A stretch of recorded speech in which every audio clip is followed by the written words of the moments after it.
Bom, eu hoje estou inaugurando meu blog. Como todo mundo tem blog, eu acho que eu também posso ter, né? Eu queria começar falando de uma coisa que eu não sei se vai ser muito útil, mas pelo menos descarrega um pouco a minha energia do tanto que eu tenho sofrido e sido atacada por pessoas induzidas pela família Garotinho, ou compradas pela família Garotinho, ou iludidas pela família Garotinho, porque nessa área eles são capazes de tudo. E será que tem uma explicação para esse DNA da família que faz tão mal às pessoas? Eu vou contar aqui, eu sempre relevei os ataques, sabe, do Garotinho, mesmo quando ele era do nosso partido e quando ele, de uma maneira muito sórdida, queimou a bandeira do partido, porque o Garotinho já foi do PT, do PDT, do PSB, do PL, do PR e outros, E toda vez que ele sai de um partido, ele sai arrasando com o partido, falando mal da direção até das pessoas filiadas ao partido. Ele mata as pessoas pela língua. A língua dele tem veneno. Bom, eu quero manter a calma, mas quando eu começo a falar do Garotinho fica difícil. Eu sou calma. O Garotinho tem uma história que deve ter transmitido para a filha dele também, de doença.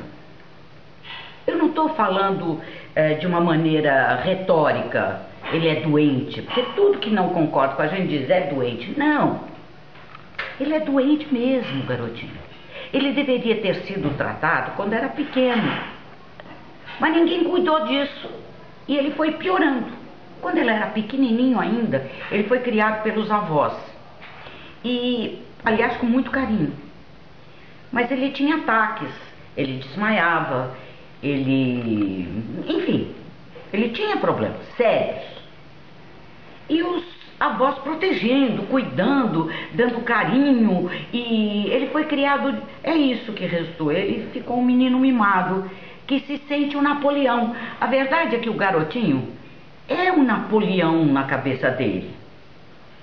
E tem um negócio do Napoleão que é muito, muito bom. Ele vive rindo, o Garotinho, né? O Napoleão dizia que os idiotas levam uma vantagem sobre as pessoas inteligentes.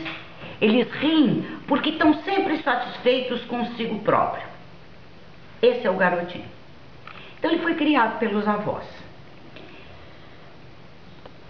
Aí aconteceu uma tragédia que acelerou o processo de perturbação mental dele. O Garotinho, na família, tinha uma empregada que eles diziam ser de confiança, mas não tratavam como se fosse. Essa senhora que trabalhava lá foi acusada pela família de ter roubado joias. Ela ficou enlouquecida, coitada. Ficou enlouquecida, porque eles acusam de uma maneira tão violenta, tão terrível, que a pessoa se recolhe na sua inocência, ela não tem nem o que falar. E ela foi tentando, mas não deu tempo.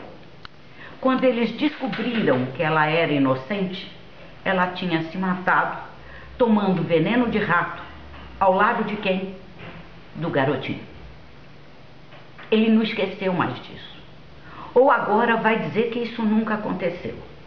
Mas ele sabe que aconteceu. Ou se esqueceu e for a um psiquiatra, onde ele já devia ter consulta marcada diariamente por 12 horas no mínimo, ele conseguiria resgatar esse acontecimento que faz tão mal a ele. Daí, o menino problema virou um adolescente mais problemático ainda. O Garotinho em Campos era um vândalo. Desses Eu acho até que vandalismo tem uma fase que um ou outro adolescente pode ser picha um negócio aqui, você dá uma palmada na bunda, corrige, ou faz alguma coisa com ele, prende em casa, tira tinta. Mas o garotinho era um vândalo, contumaz, a ponto de um dia ser preso num posto de gasolina, onde ele estava roubando gasolina. Ele foi para a delegacia.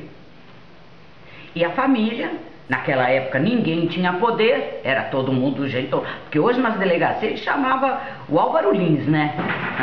Agora não, porque o Álvaro Lins está queimado. Mas na época que foi governador, era meu amigo para lá e para cá. A família pediu a um amigo da família, era Paulo Sá, que fosse retirar aquele delinquente da delegacia.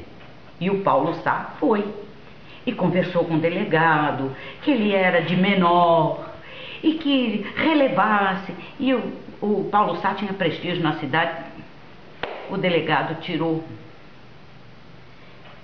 Como o garotinho tem por hábito trair a todas as pessoas que o ajudam, se você não fizer nada para ele, se você não fizer bem nenhum para ele, ele nunca vai te fazer mal.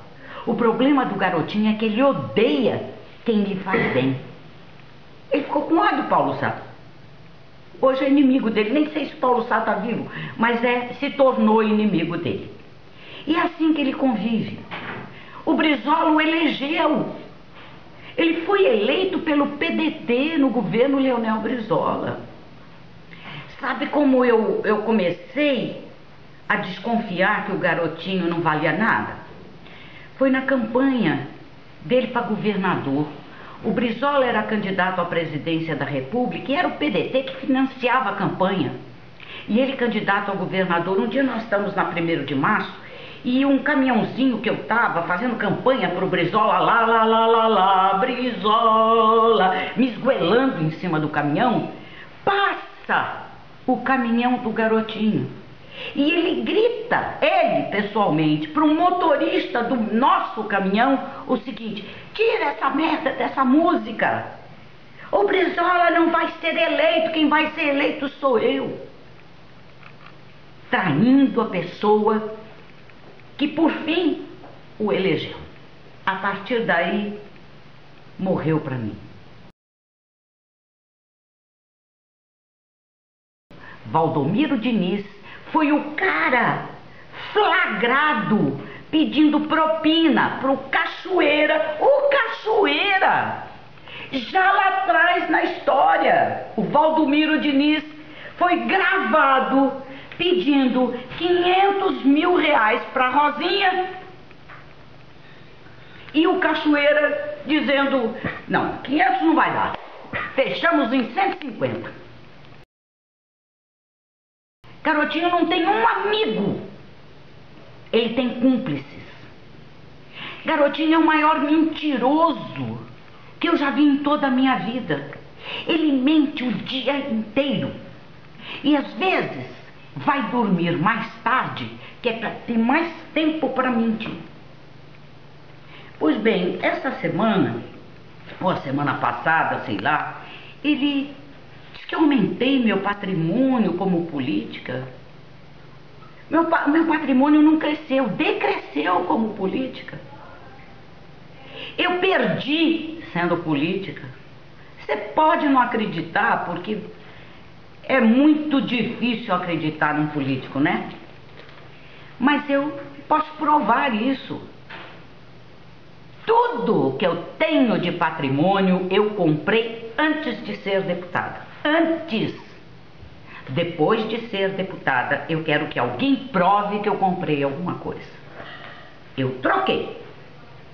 O garotinho disse que eu mostrou escritura de uma casa minha e fazendo a leitura matemática do garotinho. Ora, ele não sabe somar, vai fazer uma leitura matemática, complica. Acrescente-se a isso a má fé. Pois bem, ele disse que eu comprei mais uma mansão na Barra. Não, eu tinha uma casa de 1.200 metros quadrados num condomínio na Avenida das Américas, 2.300A, casa 58, que eu vendi no dezembro de 2 anos atrás. Tinha 1.200 metros. Pois bem, eu comprei, vendi aquela e comprei outra. Uma de 370 metros quadrados. Sabe quanto ele diz que tem minha casa? 1.600. Porque isso também não dá em nada. O que eu estou falando aqui também não vai dar em porcaria nenhuma. Nada dá em nada. Entendeu? Nada dá em nada.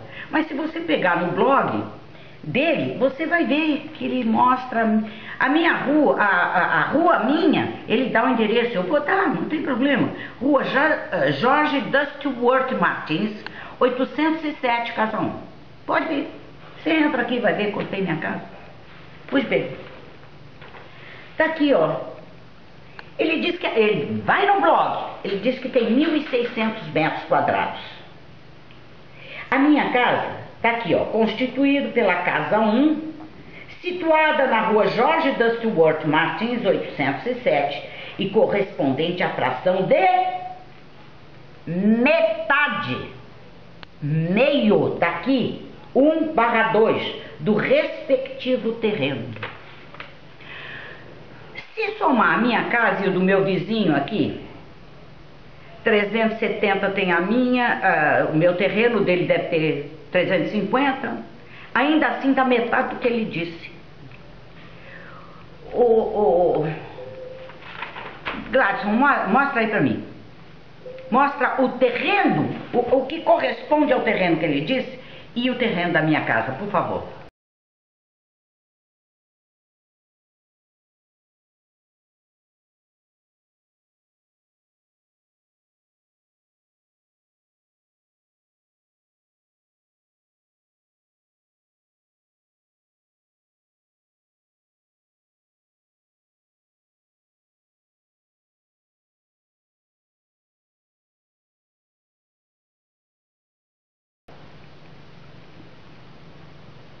Entendeu? Isso tudo que ele marcou, precisaria ser tudo isso dessa rua, meu, para que desse 1.600 metros quadrados. O que está marcado é em vermelhinho, né? O que está marcado em vermelhinho, hein? É o meu. Esse pequenininho é o meu. Eu queria ter um terreno de 1.600 metros quadrados. Eu fiz por onde? Eu trabalho desde os 7 anos de idade. Eu fui a primeira repórter internacional do Fantástico. Eu fui repórter da TV Record. Eu fiz a peça de maior sucesso, que durou 4 anos em cartaz no Brasil. E eu vou até mostrar para vocês os recortes de todos os jornais do mundo. Não é do Brasil só, não. Do mundo. Porque era uma novidade. Corria esse país inteiro. Eu não tenho que justificar. Eu comprei o que eu tenho com o meu trabalho. Mas ele não. Ele inventa. Por quê? Voltamos ao começo da história. Porque ele é doente. Porque quando ele não gosta de uma pessoa, não basta não gostar. É preciso matar. Como ele matou Brizola. Porque ninguém tira do meu coração que o garotinho matou Brizola. Matou quando entrou no partido. E fez o Brizola acreditar que ele era uma pessoa de bem, um rapaz de futuro. Matou quando saiu do partido e foi pra rua queimar a bandeira do PDT. E acabou de matar quando o Brizola estava com pneumonia em casa, morrendo, e ele foi visitar o Brizola para pedir para voltar para o partido, para pedir para voltar a fazer uma aliança com ele. O garotinho não desiste. Ele vai ser mal até morrer. Eu vou dizer uma coisa para vocês. Evite ser amigo dele. Evite. Porque a única maneira de você se livrar desse karma maldito é se aproximando dele. Se você se aproximar, ele vai te convencer que ele é uma pessoa de bem. E na primeira esquina, ele te dá uma punhalada. Bom, no próximo, não sei quando eu vou gravar de novo, capítulo do Esta é a Sua Vida, eu vou falar do garotinho no Palácio Guanabara e no Palácio Laranjeiras, porque a doença não se cura com poder, se agrava.